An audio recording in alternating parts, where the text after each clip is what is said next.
С самого утра президент Сооронбай Жээнбеков одним из первых проголосовал на выборах депутатов Джоғыркенеша, тем самым выполнил гражданский долг в избирательном участке номер 1327, расположенном в Национальной школе-лицее инновационных технологий номер 5. По словам Сооронбая Жээнбекова, государство сделало все, чтобы выборы прошли справедливо и прозрачно. Однако на вопрос журналистов о нарушениях во время выборов глава государства не ответил.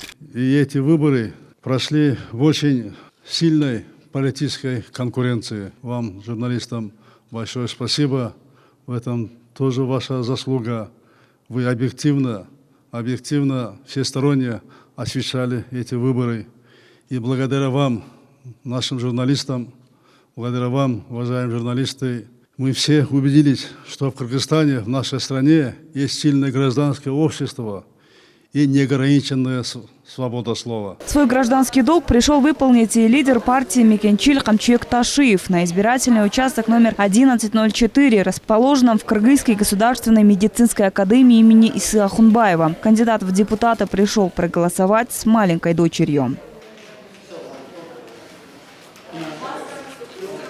По словам Камчыка Ташиева, он верит и надеется, что выборы пройдут прозрачно и без грубых нарушений избирательного законодательства. Он призвал избирателей голосовать умом и отдать той партии, которая в действительности сможет принести пользу народу.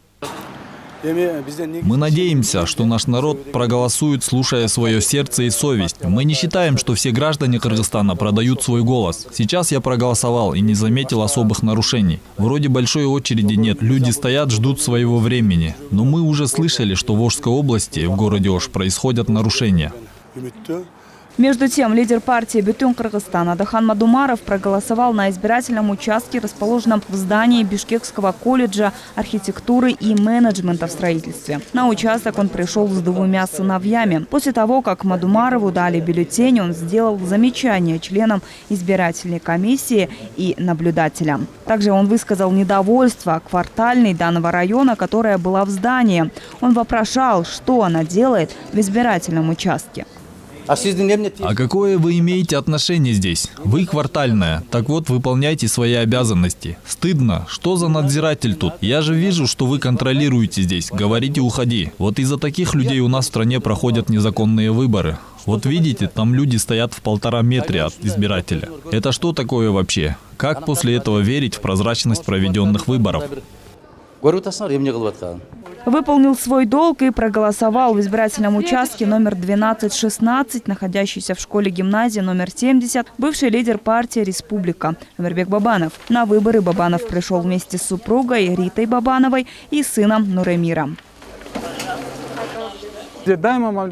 Я от всего сердца желаю нашему Кыргызстану перемен. Самое важное, чтобы парламент был сильным. Я могу одно сказать. Я никогда не буду стоять в стороне от событий, которые будут происходить на моей родине. Если события пойдут в неправильную сторону, то я буду заявлять как гражданин об этом. Я один из вас.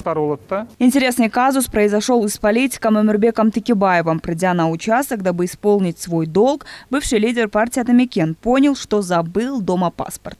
Напомним, что это не в первый раз, когда политик приходит в избирательный участок без документа. Однако немного погодя, ему принесли паспорт, и он смог благополучно проголосовать. По словам Текебаева, эти выборы проходят с беспрецедентно жесткой конкуренцией.